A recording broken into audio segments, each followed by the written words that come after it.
Okay, everyone, welcome to our webinar for the month of August, the year 2015. We're going to talk about creating perpetual revenue, tapping into the power of the perpetual revenue system. I see a lot of familiar faces, familiar names, I should say.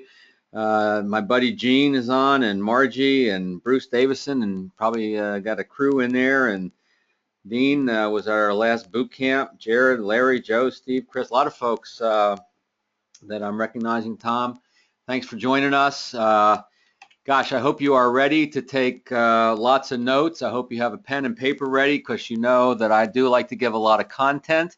Unlike a lot of webinars where they'll kind of give you a bait and switch, where they'll tell you what to do but not how to do it, I'm going to give you some of the how as well, as much as I can in a short period of time. Yes, we are recording this. We will send a link to everyone as soon as we can get it posted. And for those who didn't attend, they'll, weren't able to make it, they'll get the link as well. We had, some folks who are, some of the folks on the line are more involved in what's going on in the stock market right now than others. So we know that some people are held up working on their relationships with their clients. I'm going to write a blog post on that and how to turn these volatile times actually into better relationships and increase your referability. So you can look for that coming in the referral minute. You like a slide. We're not sharing the slides per se, so take a photo, get your smartphone, iPad out, do a screen capture. Very easy to do that. And yes, we'll be taking questions. We've received a few questions from those members of our Referral Coach Academy. We always allow them to kind of go first, since they're paying a monthly fee to be part of our academy. But we'll allow questions and for everybody as much as we can handle here in a short time. So, getting referrals and personal introductions, it's not just about asking for them. I mean, that's a piece of it, and I'll cover that. And you guys have heard me talk about this before, most of you. So for some of you, it's going to be a kind of a review with some new material. And I'm always evolving and learning from people I teach. And so hopefully you'll walk away 2, 3, 4 items to put into action. So it's about building a culture, right? Creating a culture of referrals, a culture of introductions. And you'll see what I mean by that as we go a little bit further. You got to start by having what I call a referral brain or referral mindset. I'm not going to go into a lot of detail on that, because that's for other webinars, and many of you have already seen this before. But the big question really is, are you dabbling in referrals, right? You know what to do with one if you trip over it, or have you made a commitment to the referral process? That's what it all really boils down to, because once you make the commitment to building a business based on how somebody wants to meet you, which is an introduction from someone else they already trust, then everything else kind of falls in line. You understand the lifetime value of clients. You start to expect referrals. Whenever I do a live session, I always ask, I blank to get referrals, and people yell out, I love, and I need, and I forget, and I beg, and I go, no, so no begging zone. And then I always end up with, I expect, that attitude of expectation. Now, I do not recommend you say to your clients or prospects, I expect you to give me referrals.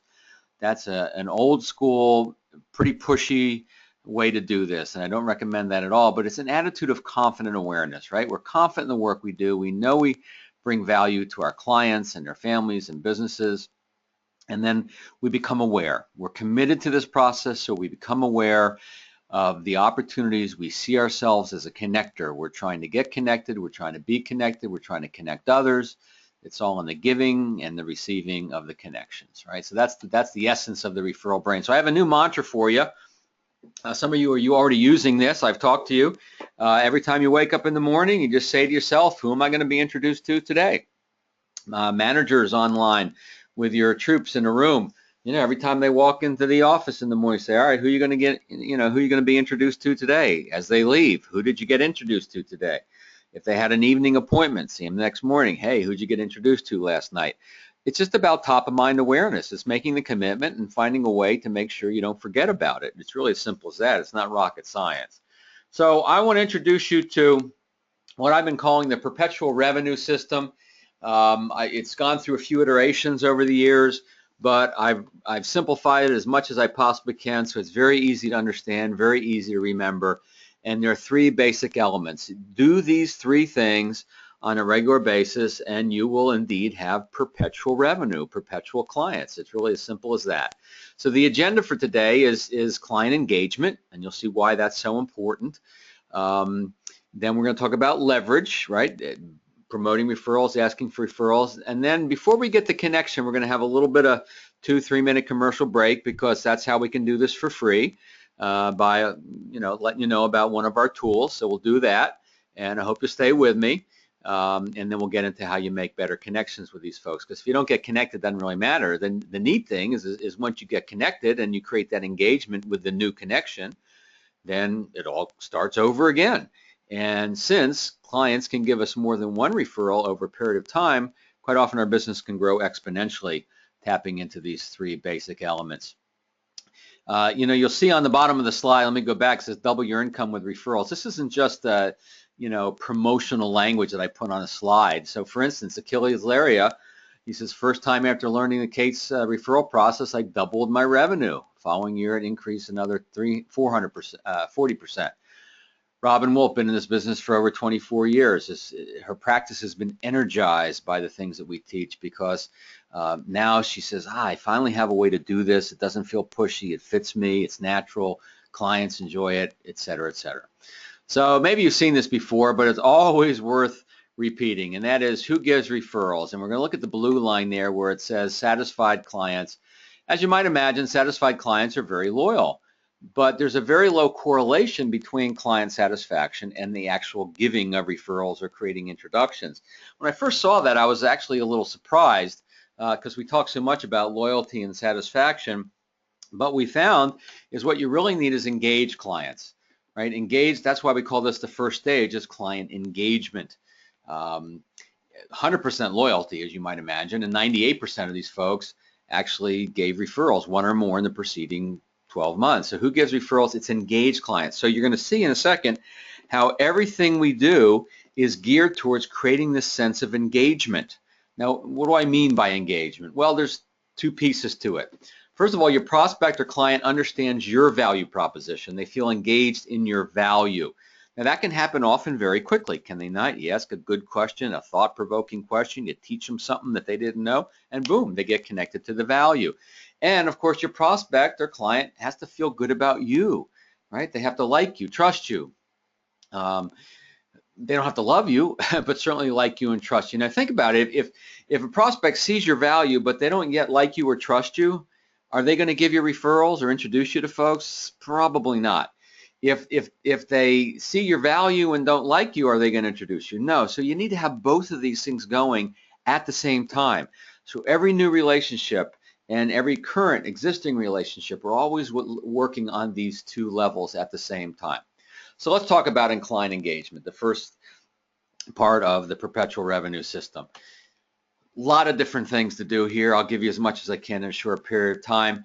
You've heard of Maslow's hierarchy of needs. Well, this is Kate's hierarchy of client engagement. So what is Maslow's hierarchy of needs? I think it's the first one's like shelter, and then food, and then, I don't know, beer and wine, I think is the next level. But let me share with you mine. A process that brings value, right? You've got to have a great initial process that brings value. We'll talk about that in a minute. Obviously, you have to have great responsive service, handle the problems effectively. And, for those of you who are engaged with clients who have money in the market and they're feeling, a little bit of pain from what's going on right now, they don't have guaranteed returns, and their income is dependent on, their portfolio. Well, they're in a little bit of pain, and you may be as well. And so how you handle that, how you converse with them and ferret out the problems and the emotional, part of that problem, make a huge difference. And here's the bottom line. And this, not just today's market, but really any time, a relationship that's had a problem that's been handled well is a stronger relationship than one that's never had a problem. So when the tough times hit, no matter what they are, you show people what you're made of, you don't run, you take a leadership role, And what does it do? It expands the relationship, expands the referability. We got to keep bringing value to the relationship. If you don't have a model in place that helps you bring value on a regular basis, you're missing huge opportunity. You got to work your book, right? And you got to work on those relationships and keep bringing value and creating the connection and the engagement. I'm doing a program for a group next week, and we did a survey. I try to do this before I do a live session, and about 50% of the people in that room that I'll be speaking to next Tuesday do not have a client service plan in place. They don't have a way that a model that dictates when and how often they're going to stay in touch with folks. And so they're missing huge opportunity here, huge. And so probably they're caught in that prospecting wheel a little harder than the rest of us because of that. You got to build business friendships. That's the liking you part. That's the turbocharger to getting more referrals and introductions. And then the final level is that thing, leverage, right? It's leverage in a good way. It's people seeing the value, and then we want to bring that value to other people. So let's talk a little bit about your initial process, the questions you ask. I picked up a term from Bill Whitley, a colleague of mine, works mostly in the P&C world, and he calls it going from here to there. And I've seen it written in other places as well. But it's a really powerful concept. You want to find out what is there here, what is there, and then what are the obstacles to getting them from here to there, and that's where you bring your wisdom and your leadership, right? So, and you do that quite often through the questions you ask. They're here. What are the topmost priorities in your life? What are some of the best financial decisions you've made? Other questions you can ask about where they're here is what that looked like. Who in your life has made financial decisions you respect? This is a great question because not only do you learn about their here and about their relationship to financial decisions, but you're also learning about other people in their life who you may get referred to or introduced to down the road, right? And how are they feeling about their financial situation, and a little bit of the present starting to get in a little pain. And this is borrowing from Dan Sullivan's R factor question. He uses 3 years, but you may want to use 5, 10, or 20, depending on the age of your client. You know, if we're meeting 10 years from today, what has to happen for you to feel good about your financial situation? And this is often a high value question because they don't know, they haven't given it the thought, and that brings a lot of value. What obstacles do you see in making this happen? And the good news, with your experience, your wisdom, you probably know some obstacles that they don't know about, and you can bring that into the conversation. Then they start to see your value by enumerating some of the obstacles that they maybe haven't even considered. And then ultimately, are you open to some ideas to help you reach your goals? You want them to be open to this. You get permission to be open, and then you do your thing. I've talked about this in past webinars. I'm not going to belabor the point, but this is a great connection creator. This is a great engagement creator to talk about your personal why. Now, I'm not talking about why you got in this business in the first place because you could make money and you like dealing with finances and you had flexibility over your time. That's a why about you. I'm talking about a why related to our clients, a client-centered why. And these are some sources of where you might get your why. I'll just give you an example on item number 4. Carol is a financial professional out on the West Coast, and she was attending a similar webinar and learning about the power of why and how it creates connection and engagement. And so she started telling a story that happened to her. Her and her husband got some bad advice down the road before she was in this business. They lost a lot of money. They were in a really tough time, and then eventually they got back on their feet, and she got in this business. And she tells her prospects now and clients, you know, I'm in this business to make sure what happened to me never happens to anybody else. She sent me an email. She said she got 8 referrals in 2 days, unsolicited referrals, just by sharing the why, the story. Bill Whitley calls it the client attraction story. And it's what happens is you become real and you become authentic, and that's what we need. We need to show up authentic. And if we're self-revealing and if we're passionate about the work we do and the believe in the value in the work we do, let that come out. Let that come out in the form of a story. Some people will ask you why you do what you do, but most people won't.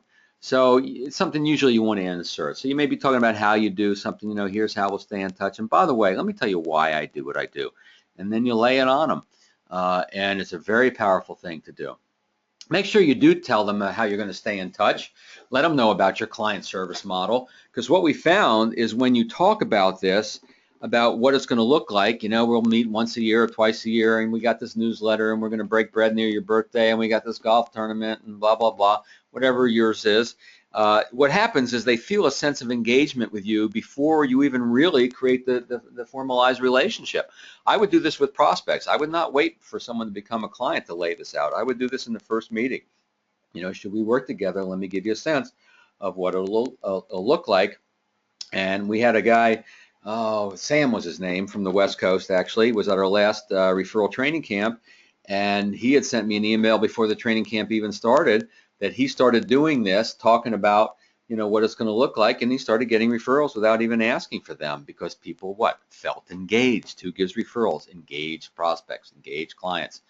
Celebration events are kind of, you know, it's like the ultimate type of engagement situation. There's all kinds of celebration events: birthday, wedding, business anniversary, new business, retirement. In the past, I've told the story of Joe on Long Island, who's really built a very robust, successful business doing retirement parties.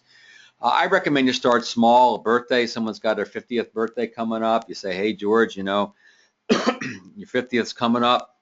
I'd love to take you to lunch. Why don't you invite a couple of your colleagues? We'll sit down and celebrate. And so this is a celebration event. So the worst case scenario is that it creates incredible engagement with your client. They appreciate this. But what also happens is you're meeting more people, aren't you? And you're meeting them in a really cool environment where you're celebrating somebody that they know and they care about. And they see that, they like it. Gail is a excuse me, financial professional in Red Bank, New Jersey. She liked the birthday idea. She did it, called a client up. They went out. After it was all over, one of the guys lingered a little longer and says, Gail, you know, George said some nice things about you. I'd love you to take a look at our situation. And Gail did, and she brought in a $1.3 million client just from a lunch, a birthday lunch. So look for ways to celebrate things in your client's life. It'll make all the difference in the world in terms of that sense of engagement. And I mentioned that having a client service model. I like the word promise personally, because in the word promise is kind of the word commitment.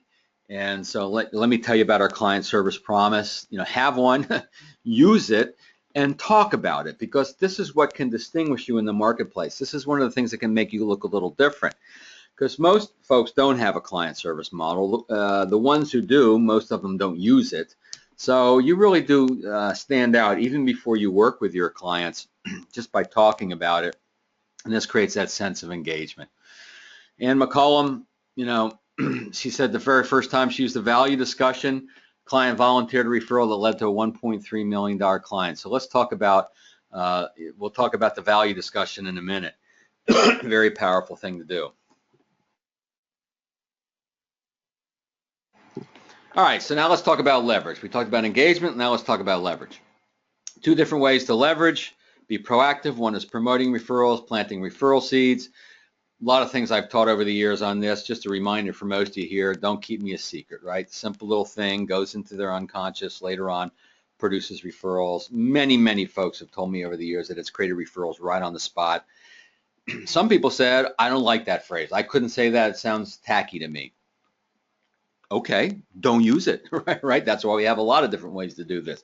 But for most people, this fits. You can put it in a signature file, a PS on a handwritten note, lots of ways. On your outgoing voicemail, and I know a lot of folks are doing this because sometimes I'll call my clients, whether it's a coaching client or a manager in an office, and this will be on their outgoing voice message. Please leave a message to tone. If you refer to us, please let us know who we need to thank, or you know, please leave a message to the tone, and please let us know who recommended you to us so we know who to thank. So now you're celebrating, you're showing people that you celebrate this, you're saying thank you. This is all part of that culture building I was talking about, the giving of referrals and having this in different places where you're promoting it. Now here's a very powerful one that I don't always share on my webinars or my live sessions.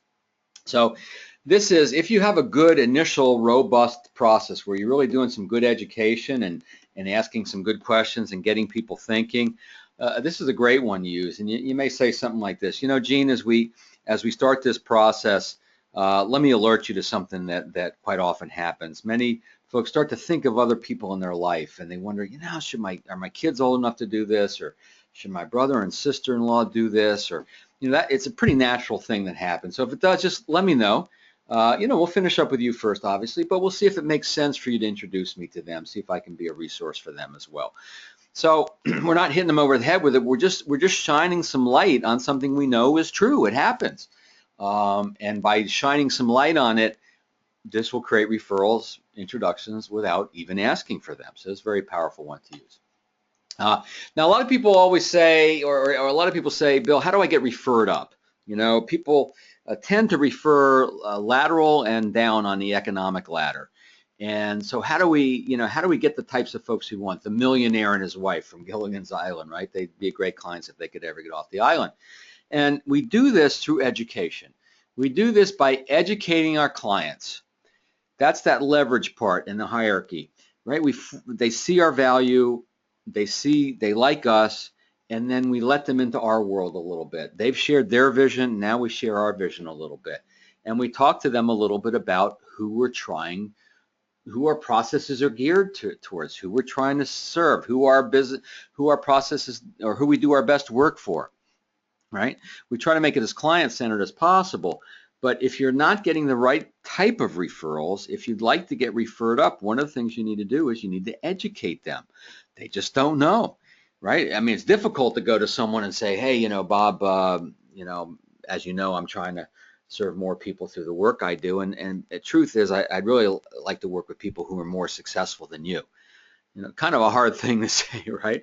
But if you have a great relationship with Bob, you can say, hey, Bob, I'm glad to see the value in what we're doing. And by the way, I'm also doing some great work with people who kind of fit in these categories. And so if you have that business friendship built, you can talk to Bob about people who may be more successful with Bob. You can let him know, don't worry, we'll always be there for you. But we're doing some great work over here as well. If you're working with individuals and you want to work more with business owners, let them know that. Teach them that. They can't read your mind, right? So if you're getting the wrong type of referrals, teach them. Asking, obviously, is key. I want to just touch on our VIPS model and just, we know what stops people from asking, right? It's fear. This is what stops people from engaging. They don't want to look needy. They don't want to look unsuccessful. I get it. It's fine. And then so what, right? What are you going to do about it? Are you going to succumb to your fear, or are you going to just finally once and for all have a process that works? So that's the way people come to the training camp. They usually say, Bill, I've been playing around with this. I've been dabbling this for years. I'm finally making a commitment to having a process. I'm willing to move through the fear. I'm willing to let go of the fear. Not always an easy thing to do, to let go of the fear, right? Here's what I found.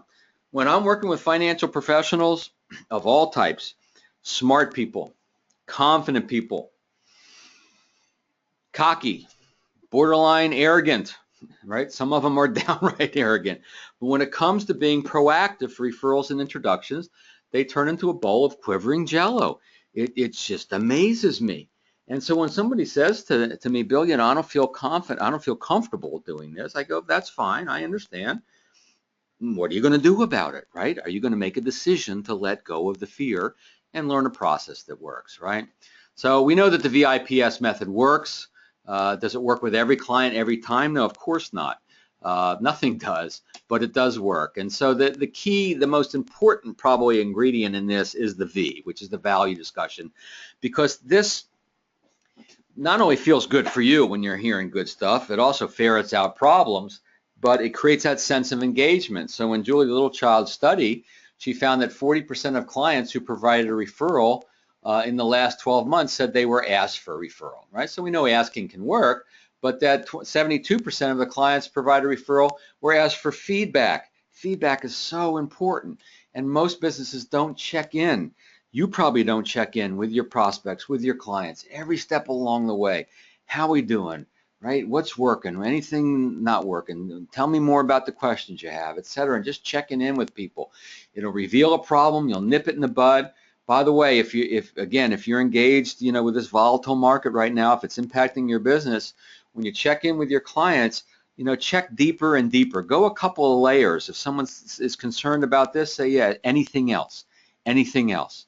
Please, what else? And sometimes then they say, well, if you had to mention it, or if I had to say something, it would be this. You got to go deep, deep, deep. And of course, what it does is they feel better. They show that you show that you're there for them, and it starts to take the emotional charge away. When they talk about your value, it brings the value to life, and then it creates introductions, again, sometimes without even asking, as we saw from that quote from Ann McCollum. So in a review meeting, for instance, which is pretty typical, let's put the market aside, talk about something we can control, which is our communication. First of all, anything not working there? Anybody dropped the ball I should be aware of? And then what is working? Start with a negative, see if anything's there. If it's something big, you obviously work on that, focus on that. You can still go to the positive, although you may not ask for introductions. But then how do we continue to earn your business? How do we continue to earn your loyalty over these many years? And so we check in on a regular basis, and this is the cornerstone to asking for referrals. So even if you're not, by the way, even if you're not going to ask for referrals, you'll still want to have these value discussions. So just a reminder for you guys, the value discussion. I'm glad you see the value in the work we're doing. With that in mind, I have an important question to ask you. I was hoping we could brainstorm or explore for a little bit, see if we can identify a few folks that you think should at least be aware of the important work that I do. I've got a few ideas I'd like to run by you. Would that be okay? Just letting them know you've come prepared with a few ideas makes all the difference in the world. Sometimes they get curious. A lot of folks around asking for referrals and introductions are lazy. They just say, well, who do you know we can help? Well, that's lazy. Pay attention to who they know. Ask questions that help you get a sense of their engagement in the community and business and that sort of thing. And pay attention to that and bring that. Obviously, LinkedIn is a great source for this as well. This isn't a webinar on LinkedIn, but LinkedIn, people are having tremendous success with LinkedIn now. We'll do another one on LinkedIn down the road, so stay tuned for that. And then have fun with referrals. And the reason I say this is because when you have fun, any tension or disease or anything that you might be feeling or they might be feeling, totally thrown out the table, right? Totally goes away. So Art is a financial professional in Baltimore. He's with his clients, he jokes, he's got a good sense of humor. He says, I'm looking for about 100 people. And his clients laugh and they go, Art, I don't even know 100 people. Oh, okay, that's too many. How about 5? Now, all of a sudden, 5's not so bad, right? And they laugh. And what does it do? It dissipates any tension, and he gets a lot of referrals doing it this way. Now, that style may not fit you. That's fine. Here's another one. Doug's a financial professional in Omaha. When he does, he says, well, we're just brainstorming here. Do you know any lottery winners? What happens? The clients laugh. No, we're trying. We're playing monthly. We got a subscription. Okay, great. Well, I got a couple ideas. Let me run it by you, see what you think. Have fun. It makes all the difference in the world here. Now, in a minute, I'm going to talk about how to create connections. But as I promised, I want to share with you one of our tools. It's a newer tool that we have that helps you create a habit around this, a habit of thinking, a habit of awareness, and a habit of behavior and results. We can do these webinars for free because we have a little self-sponsorship here. So just give me 2-3 minutes. I want to share a new tool, and then we'll get into how you create these better connections. And you can start plugging in your questions in the question area if you want, because we'll be getting to that fairly soon. So look, knowledge is important, but we know that knowledge isn't power, right? Knowledge is useless unless what? Unless we take action, right? It's ideas don't create results. It's the actions that do. So we got to keep the ideas coming. We've got to educate. We got to be a lifelong learner. You probably are. You wouldn't be on this webinar. But then, of course, we have to turn into action. That's what create results. And I love this quote from Aristotle. You've probably seen it before. We are what we repeatedly do. Excellence then is not an act, but a habit. So what is your habit base around referrals and introductions? Do you have the habit of thought? Do you have the habit of belief? Do you have the habit of the tools and the skills necessary to take advantage of the opportunity that's there for you on a pretty regular basis? So to stop dabbling in referrals and to make it a habit, and I want to share with you something that we've put together to help you with that. And look, you believe in the value you deliver. I believe in the value I deliver, and so I'd be remiss to not share with you this. And it's called Rapid Fire Referrals. I see a couple folks on this webinar are already subscribers to Rapid Fire Referrals, so you're seeing the value already. Short, clear, actionable ideas. I like to call them brief and brilliant ideas on how you can build your business. So it goes really something like this. You can get every Monday, you'll get a short video. We're talking about 1.5 to 2.5 minutes, right? Bite-sized learning. And you can also listen to it or download the audio for later for in your car or exercising. And you can print out the transcript, mark it up if you want, right? And all the different benefits that we provide on referrals and everything we teach. So Monday you get the short lesson. Wednesday you get a lesson that supports Monday, kind of expands on the theme of the week, if you will.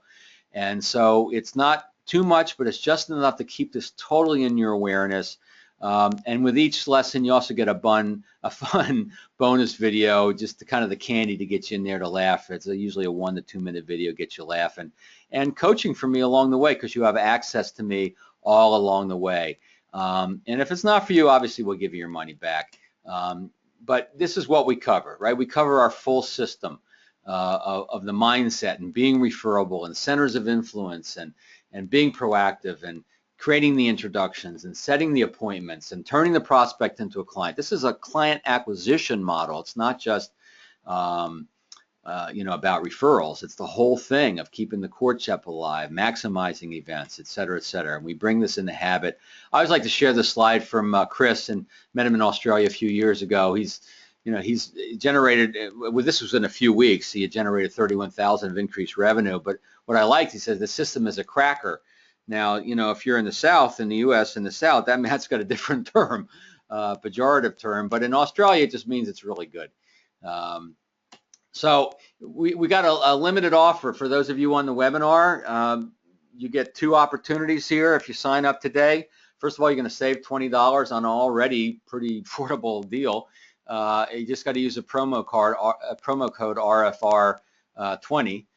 So write that down. And then you're also going to receive our new, it's very new, very few people have seen this, Perpetual Revenue Checklist. And it's a great checklist for you to monitor and see where you are and where you need to work, and share it with your staff and share it with your colleagues.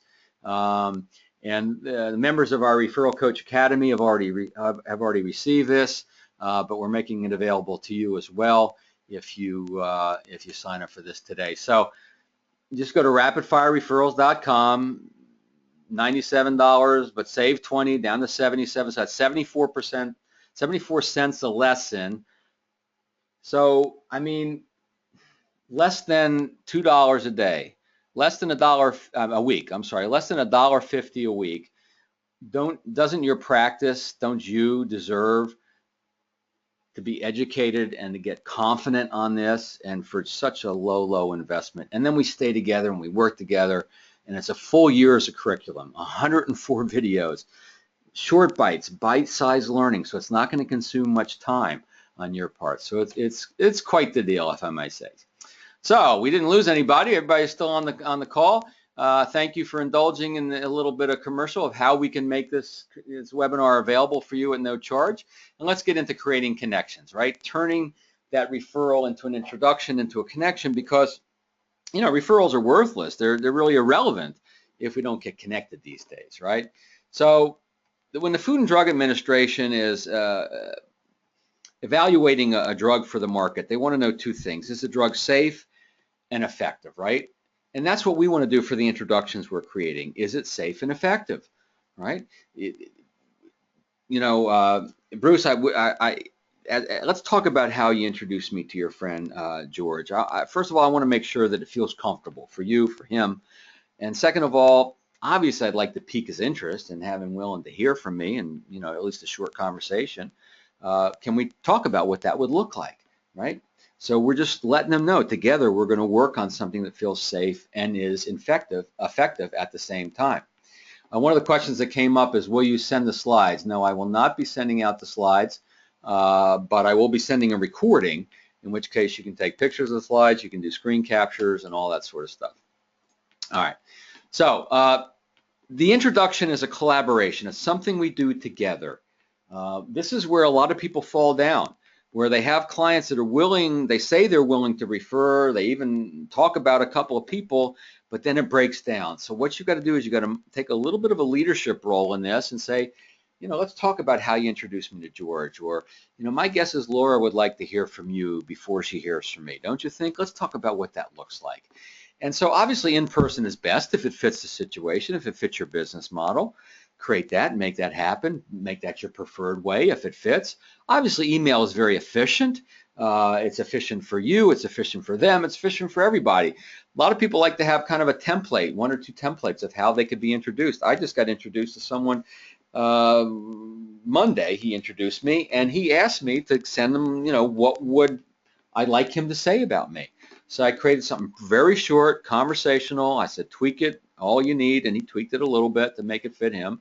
And then I was CC'd on it. Make sure you're CC'd, and then you follow up from there. But here's the conversation that rarely happens that needs to happen. What will the client say to the prospect? What do you think you need to say to George to pique his interest? Or how do you think he'll react is another question around this. What's going on in their life that's important to them? What's going on in their businesses? And why do you think she would respond well to this? So you're learning about this person. The more you learn, the better. Now, the value discussion, what your client saw and valuable in what you do could be part of this.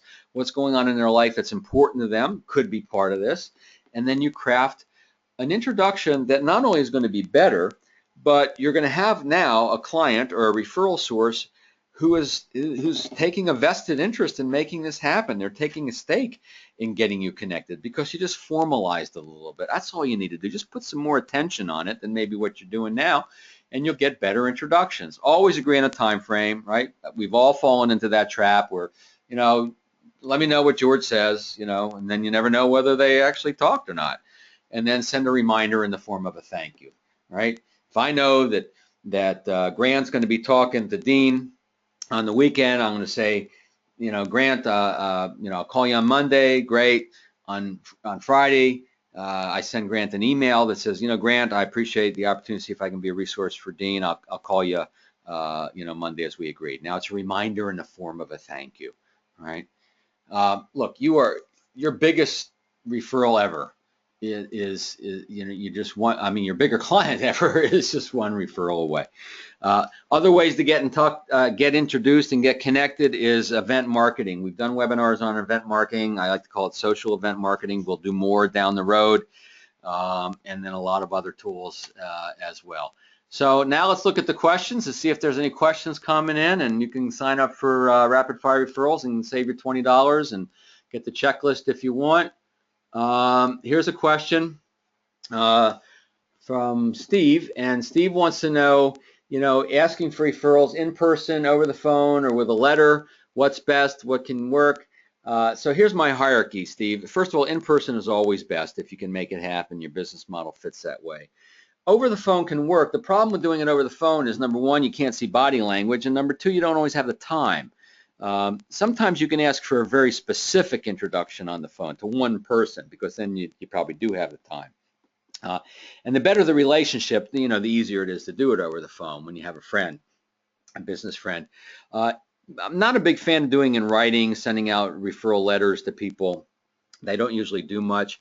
I have, however, asked for referrals in email and a little bit in LinkedIn with people that I have really good relationships with, and I'm asking for a specific introduction.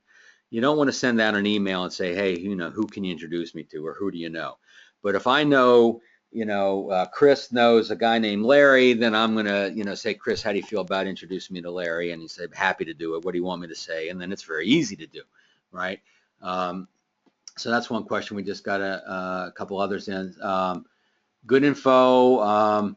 It has to take it off, has to go to a Chamber of Commerce meeting. So, Chamber of Commerce. All right, let's talk about that for a second. This person won't hear it because they're off. But whenever we're at a Chamber of Commerce or any kind of networking event or philanthropic event, community service event, we always want to make sure that we force ourselves to meet new people, right? Set a goal. I don't know about you, but I know it may not seem like it because I can speak to 20 people or 20,000 people, but in a room where I don't know people and I'm not there as the speaker, I'm often kind of shy. And so what I like to do is set a goal. All right, today I'm going to meet 3 new people, and so I hold myself accountable to that. And then the value discussion. We've had webinars in the past on how you articulate your value. It's covered extensively in rapid fire referrals, and we'll have more webinars on that down the road. But how you articulate your value, how you talk about what you do is huge in these kinds of events. And that's a perfect event to use your why, right? If someone you know or don't know, you're at an event and you're talking and they say, what do you do? And and you can talk about what you do. You say, let me tell you why I'm real excited about the work I do. And that's it. Let me tell you why I'm excited about the work I do, and talk a little bit about your why. And that helps create the passion, the interest on the other party, and it's just a great thing to do. So we got another question here. How do you control a client who is referring you and prevent them from selling you? I guess what this person's saying is saying too much, maybe, and kind of blowing it.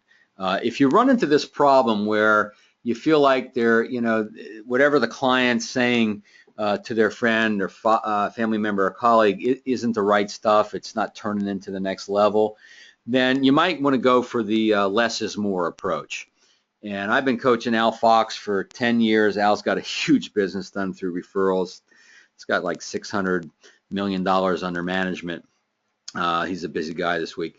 And so here's what he does. He says, when you call George, what if you said this? What if you let him know we've done some important work together, and obviously the work I do for him might be very different than the work I do for you, so you don't have to get into that detail, but just say, take her call, take his call. It'll be worth 10 minutes of your time. Can you say that? Yeah, I can say that. Okay. So sometimes you may find that you're better off just going the less is more approach. What you want is this client of yours to just say to their friend or family member, talk to him, talk to her, take his call, take her call. It'll be worth 5-10 minutes of your time. And so that's what I put in my email introductions. And this guy, Chris, who introduced me somebody Monday, it says, I've CC'd Bill. I know he's going to follow up, and I recommend you talk to him. It'll be worth a few minutes of your time. And that's as far as he needed to go. And so I hope that helps a little bit. So if you find that the introductions you're trying to create and what your clients are doing just doesn't seem to be working, then try the less is more approach. Looking for any other questions? Not seeing any. So I hope that you'll join me at Rapid Fire Referrals and make referrals a habit. Look forward to sending you this Perpetual Revenue Checklist. You find it really helpful. Here's one more question. Hold on. Before we go, where should I keep my introductions book? So this person has the introductions journal, the black introductions journal. And where do you keep it? Well, not on the shelf. What you want to do with this is, I'm just trying to see who's sent this. It's the way this system works, it's hard to see the names. Well, you want to bring it with you on your appointments. And by the way, whether you use our introductions journal or just go to a office supply store and just get a nice ledger or a journal of some sort, it should sit out there on the table with you, on your desk, conference room table, kitchen table, wherever you are. And it reminds you, of course. And then when you get into the conversation of brainstorming and referrals and introductions, then you open up this book and you got this special place you collect this information, right? That book's sitting there the whole meeting. Sometimes clients will say, what's that for? Especially ours, it says introductions on it in gold leaf. And and you're treating the request with importance, which is important. You're collecting all your referral information in one place, so none of these are going to fall through the cracks. You can always go back and look, did I follow up with her? Did I follow up with him? It's a great tool. So keep it out, keep it out. Let's see, here's another one. So where can we find referral checklists you mentioned? Are they in the vault of the Referral Coach Academy? Referral checklists. So if you're a member of the Academy, we sent out a notice for everybody in the Academy that you got that. I think you're talking about the Perpetual Revenue Checklist. Just shoot me an email and I'll send. If you're in the Academy, you got to be in the Academy. Bill@referralcoach.com, and I'll send it to you to make sure you get it. Bill@referralcoach.com. And now, of course, everyone who goes rapid fire is going to get it. I have another checklist too. We've got a few people on the phone still that you might find fun and helpful, and it's free. Just go to referralcoach.com referralcoach.com/checklist. We've got other ways to get there, but that'll get you there. referralcoach.com/checklist.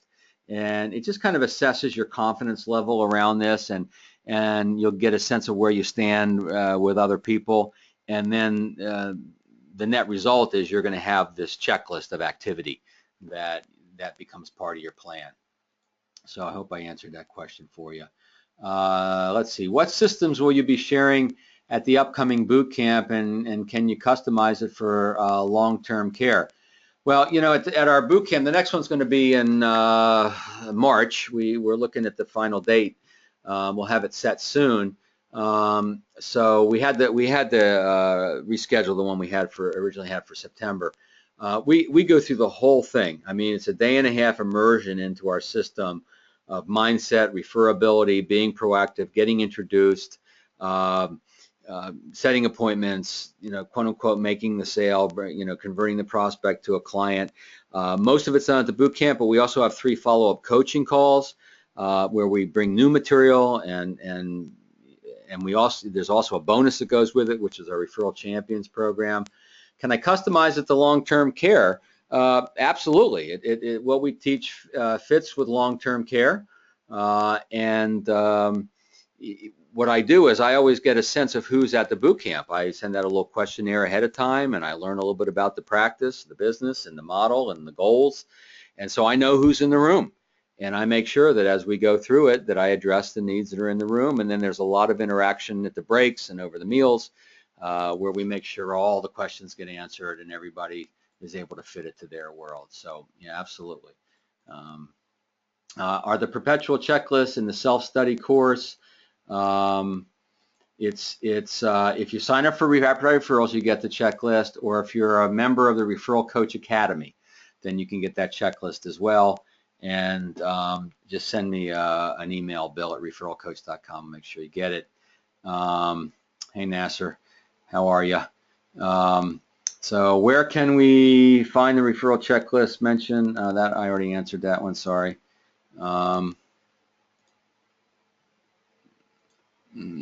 Sorry, a lot of questions here. I'm trying to make this work. I think I've answered them all. If I missed the question, the way this is displayed, oh, here we go. Somebody will sign up for RFR. Good. Someone already did sign up for it. Good, Mickey. Got to run for an appointment. All right, guys, I think that's about it. Bill Cates at referralcoach.com. If you have a question, an hour from now, a week from now, a month, a year, a decade, I'll probably still be doing this because I love it. And I hope you found this helpful. Look forward to seeing you on Rapid Fire Referrals. And this is Bill Cates leaving you with the question, who are you going to be introduced to today? Thanks, everybody. I hope you found it well worth your time.